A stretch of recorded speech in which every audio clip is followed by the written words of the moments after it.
everyone, welcome class 12 to today's lecture. Class today we will proceed with the new chapter consumer protection. Class ये chapter आपको अपने बाकी सभी chapter से बहुत इजी लगेगा एंड इस चैप्टर को ऐसा नहीं है बिल्कुल एंटायरली न्यू चैप्टर है आपके लिए. आपने अपनी क्लास 10 सोशल स्टडीज में भी consumer rights and consumer responsibilities के बारे में पढ़ा है. थोड़ा सा और इलेबोरेटेड मैनर में आपके क्लास 12 के करिकुलम में है. Rest the chapter is quite easy.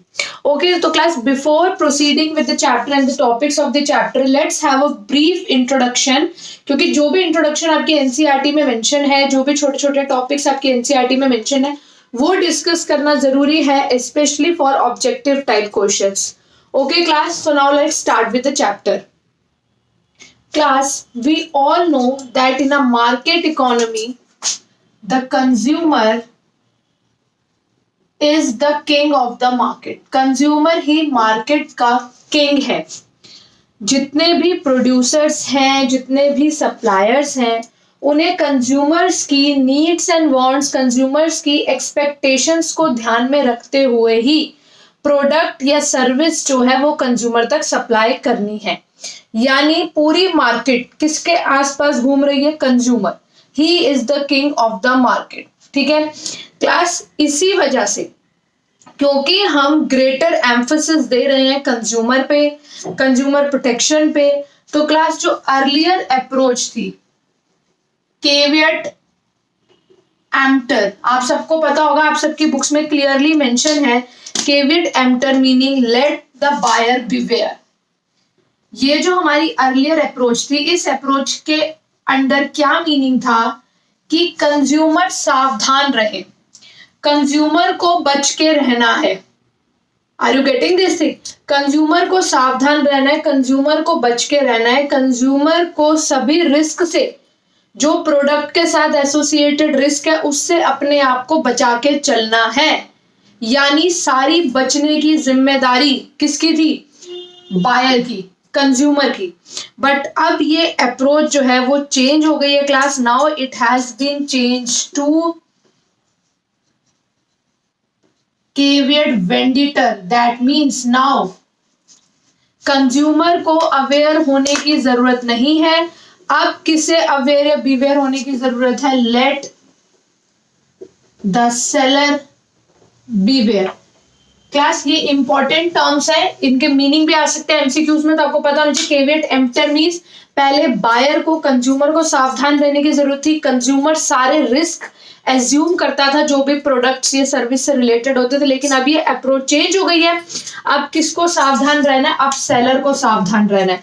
Seller को अलर्ट रहना है कि अगर उसने किसी भी तरह से कंज्यूमर को चीट करने की कोशिश करी, अगर किसी भी तरह से उसने कंज्यूमर प्रोटेक्शन को इग्नोर किया, उसने कंज्यूमर को डिफेक्टेड प्रोडक्ट दिया, तो उसके ऊपर केस हो सकता है, उसको कंपनसेशन देनी पड़ सकती है and basically seller फंसेगा.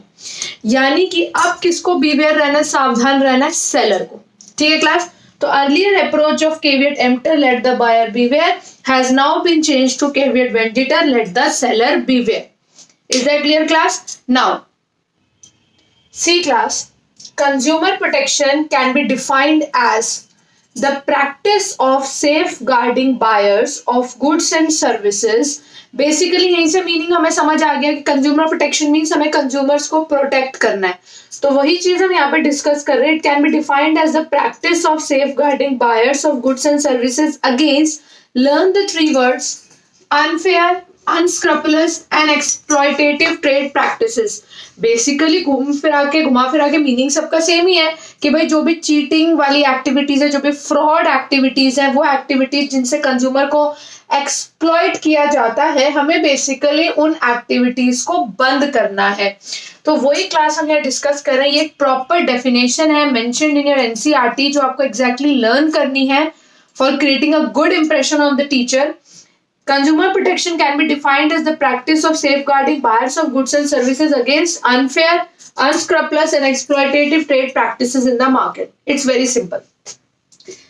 Consumer protection not only includes educating consumers about their rights and responsibilities, but also helps in getting their grievances redressed. Yes, class, consumer protection के अंदर ऑल्दो हम कंज्यूमर्स को उनके राइट्स के बारे में बताते हैं, देयर आर 6 कंज्यूमर राइट्स, हम उनके राइट्स के बारे में बताते हैं, हम उनकी रिस्पॉन्सिबिलिटीज के बारे में बताते हैं, लेकिन साथ के साथ सिर्फ बताना नहीं कि ये आपके राइट्स, ये आपकी रिस्पॉन्सिबिलिटी, हो गया कंज्यूमर प्रोटेक्शन। नहीं, राइट्स और रिस्पॉन्सिबिलिटीज बताने के अलावा कंज्यूमर्स की जो भी प्रॉब्लम्स हैं, कंज्यूमर्स के जो भी ग्रीवेंसेस हैं, हमें उन्हें भी रिड्रेस यानी उन्हें भी सॉल्व करना है। तो कंज्यूमर प्रोटेक्शन के अंदर राइट्स रिस्पॉन्सिबिलिटीज के बारे में बताने के अलावा जो भी कंज्यूमर्स की प्रॉब्लम्स है उनको भी हमें सॉल्व करना है। It requires a judicial machinery for protecting the interest of consumers. Yes class, हमें प्रॉपर एक लीगल मशीनरी चाहिए, एक जुडिशियल मशीनरी चाहिए जिससे हम कंज्यूमर के इंटरेस्ट को प्रोटेक्ट कर सके। Okay, this clear? Yes, now class let's discuss about COPRA, consumer protection act 1986। Class, consumer protection act को स्पेशली इनैक्ट किया गया था, तो आपको नाम से ही पता चल रहा होगा, to protect the interest of consumers, जो हम इतनी देर से डिस्कस कर रहे हैं। क्लास, ये जो एक्ट है ये कंज्यूमर्स को ऑल राउंड प्रोटेक्शन देता है डिफरेंट टाइप्स ऑफ एक्सप्लॉयटेशंस के against, like defective goods, deficient services, unfair trade practices. वो तो हमें नाम से ही पता चल रहा है कि इस एक्ट का पर्पस क्या है, कि कंज्यूमर्स को ऑल राउंड प्रोटेक्शन दे रहा है जितने भी डिफेक्टिव गुड्स सर्विसेज हैं। ठीक है क्लास, सबसे खास बात इस एक्ट की क्या है, ये एक्ट कंज्यूमर्स के ग्रीवेंसेस को सॉल्व करता है, रिड्रेस करता है through inexpensive and speedy machinery. मतलब जो कोड्स हैं, कंज्यूमर कोड्स, पहली बात तो वो इनएक्सपेंसिव है और बहुत स्पीडली वो काम करते हैं। तो ये आप ध्यान रखना, इस एक्ट का मेन पर्पस क्या है कि स्पीडी एंड इनएक्सपेंसिव रिड्रेसल हो कंज्यूमर्स ग्रीवेंसेस का। क्लास, ये तो बेसिक चीज थी। अब जो है, जो क्वेश्चन जिसको देख के बच्चे घबरा जाते हैं, वो क्वेश्चन ये है, what is the scope of consumer protection act. अगर ये क्वेश्चन डायरेक्ट भी आ जाए तो आप ये भूल जाते हो कि इसमें लिखना क्या है। आप, कोई बच्चा इंट्रोडक्शन लिख देता है, कोई कुछ लिख देता है, कोई कुछ लिख देता है। तो अगर ये क्वेश्चन आता है कि what is the scope of consumer protection act, तो उसके अंदर क्लास 3 पॉइंट्स आते हैं। वो 3 पॉइंट्स क्या है, लेट्स डिस्कस दैम। ये क्लास अब ध्यान से सुनो, अगर कभी भी क्वेश्चन आता है what is the scope of consumer protection act 1986, तो उसके अंदर 3 पॉइंट्स है क्लास। सबसे पहला, the consumer protection act is applicable throughout India. तो इसका स्कोप बहुत वाइड है, थ्रू आउट इंडिया ये एप्लीकेबल है। Next, it is applicable to all types of undertaking, large and small, public, private, cooperative sector, manufacturers and traders, जो भी undertaking goods and services supply कर रही है कंज्यूमर्स को, उन सब पे कंज्यूमर प्रोटेक्शन एक्ट एप्लीकेबल है। Third, it protects interest of those consumers who are covered by the definition of consumers given in the consumer protection act। Yes class, देखो अभी जब हम चैप्टर को धीरे धीरे आगे प्रोसीड करेंगे, आप अपनी एनसीईआरटी में भी देखोगे हु इज अ कंज्यूमर, कि कंज्यूमर कौन होता है, उसकी एक डेफिनेशन दी हुई है कंज्यूमर प्रोटेक्शन एक्ट में। ठीक है, ये भी एक टॉपिक है सेपरेट कि कंज्यूमर कौन है, हु इज अ कंज्यूमर। तो कंज्यूमर प्रोटेक्शन एक्ट में कुछ डेफिनेशन है कि ये लोग ही कंज्यूमर्स में कवर होते हैं। तो ये जो एक्ट है ये कंज्यूमर्स का इंटरेस्ट प्रोटेक्ट करता है, कंज्यूमर्स को बचाता है, लेकिन सिर्फ उन्हीं कंज्यूमर्स को जो डेफिनेशन ऑफ कंज्यूमर्स में कवर होते हैं। ठीक है, तो जैसे जैसे हम चैप्टर आगे प्रोसीड करेंगे we will cover this topic also कि कंज्यूमर की डेफिनेशन क्या है, who is a consumer under consumer protection act. Okay, yes class, now let's discuss some of the features of consumer protection act। मैं चाहती हूँ कि consumer protection act से related कोई भी लाइन, कोई भी टॉपिक ऐसा एनसीईआरटी में ना हो जो आपसे मिस हो जाए, क्योंकि ऑल द चैप्टर बहुत इजी है, सबको पता है चैप्टर ऑलरेडी बहुत इजी है, तो ये बात सीबीएसई को भी पता है, तो उनके क्वेश्चंस उतने ही ट्रिकी हो सकते हैं। तो इसलिए हमें कुछ भी नहीं छोड़ना है, even not a single important line of NCERT. The act has granted certain rights to consumers. Class, सबको पता है कि कंज्यूमर राइट्स मिलते हैं हमें इस एक्ट के अंदर, to empower them and to protect their interest. Along with the rights हमें रिस्पॉन्सिबिलिटीज भी मिलती हैं।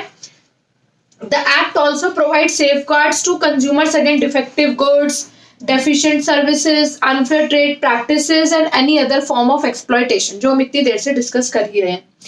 The Act has provided 3-tier machinery। Class 3-tier machinery सबको पता है, हमें मिलता है एक district forum, and don't worry class, we have to study about this machinery, the redressal machinery in detail in the later parts of the chapter.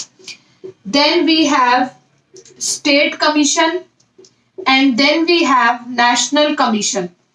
तो 3 level है, 3 tier, मतलब बेसिकली 3 लेवल की हमें मशीनरी मिलती है, जुडिशियल मशीनरी, जो हमें protect करती है against exploitation. So class, the act has provided 3-tier machinery, district forum, state commission and national commission to provide simple, quick, inexpensive and easy redressal of the grievances. Simple, quick, easy, inexpensive redressal of the grievances हमें इस 3-tier machinery से मिलता है। Okay class, तो ये basic introduction था आज आपके कंज्यूमर प्रोटेक्शन एक्ट का। कुछ भी लाइन, कोई भी चीज ऐसी होनी नहीं चाहिए जो मिस हो जाए हमसे और जो 1 मार्क्स क्वेश्चन में हमारे सामने बन के आ जाए। तो I have discuss each and every detail, full in depth NCERT में जाके जो कुछ भी इंपॉर्टेंट था, I have discussed it all. Okay, in the next class we will proceed with the major topics of the chapter like consumer rights. तो अगर आज की क्लास में आपको कोई भी डाउट है क्लास, तो you can mark it in the comment box.